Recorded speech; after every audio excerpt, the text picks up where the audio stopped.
Hello and welcome to this webinar on Of Mice and Men. We're looking at candy in quotations, and we have three takeaways, three key learning aims.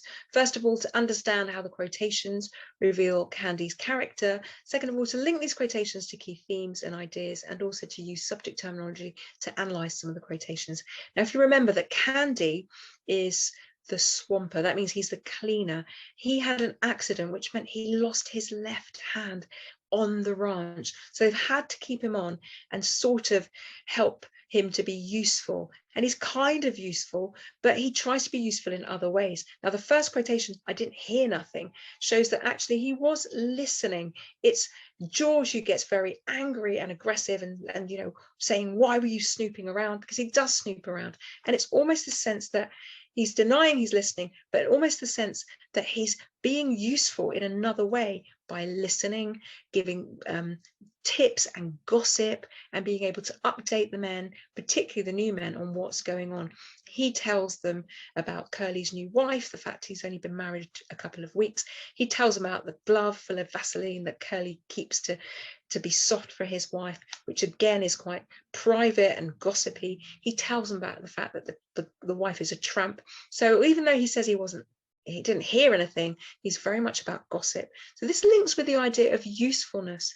He's almost served his use on the ranch because it's hard labor on a ranch. So at least he can mop and clean, but really the usefulness perhaps he's trying to have is gossip. Now also linked with usefulness is his dog. On a ranch, animals really are functional, whereas with Candy's dog, he is more emotional. So you can see that the usefulness of the dog, he served his purpose as a working dog, and everyone else thinks that he should get rid of the dog because it's no longer useful in terms of being a farm or a ranch animal. We can also see, however, the usefulness is an emotional usefulness. They say he can't hardly walk, so the dog is lame. It says it's blind, it's deaf, doesn't really eat, so it can't really take care of itself. It's not really fit for purpose. And yet for Candy, this is a long-standing friend that he's known for several years and has provided companionship. So you can see that we've got the contrast with what the other men think is useful and what Candy really needs and finds useful.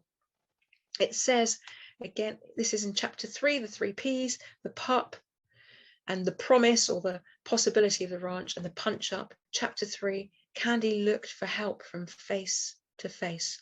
He has a wall of blank faces. The men are united in saying that the dog has outlived its usefulness. It needs to be killed. But then you also get a sense that it's being euthanized. That means it is suffering. It is in pain. It can't walk. It can't eat. So the sense it's a merciful release for the dog. Obviously, this is foreshadowing the death, the murder of Lenny. Again, he is being euthanized. He doesn't understand that he can't keep killing or attacking humans. So like a dog, Lenny is put down and put out of his misery and suffering. This next quotation shows that Candy is the character in the novel that has the most emotional roller coaster. Chapter 3, at the beginning, his puppy is being killed, euthanized, but in the middle, he finds out that he can join the dream of owning his own property because he has some savings, unlike the other men. And chapter 4, when he talks to Crooks, the only black character in the novel, he's stopped, overwhelmed with his picture when he starts to imagine having a future, having a ranch, a place that he can call his own property. He's so excited and overwhelmed. So this adjective is really about his joy at this point. And the joy that leads on to this next quotation, but a change came over old Candy. You ain't wanted here. When Curly's wife enters, because she is lonely in chapter 4, the other men have gone out to brothels, even her own husband, and she's left on a Saturday night on her own to kind of make her own entertainment. They're told that they mustn't talk to the men and they're scared of her. So Candy stands up for himself, a change. So that abstract noun shows that he's gained confidence because of thinking that he has a future. He could be a property owner, he could have his own safety and security. He says, you ain't wanted here. He's managing to stand up to this woman who they see him as manipulative and sly. But then we see in chapter 5, now Candy spoke his greatest fear. He knew once Curly's wife is murdered in cold blood and by accident by Lenny, he realizes that his hope, his dream of security and stability has been robbed. Greatest, that superlative, shows once again that fear, that helplessness, that he will have nothing.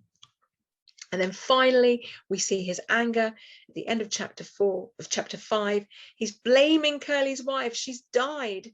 She's been killed. There's nothing she could do. And he says, you wasn't no good. You messed things up. So you can see here, this is the key theme of selfishness. So all of these men are desperate, and that desperation leads them to selfishness, thinking really only about themselves. And here's this classic example that he blames a young girl who's been killed for his own misery. I hope this has helped you to understand Candy's character. Thank you for joining me, and goodbye.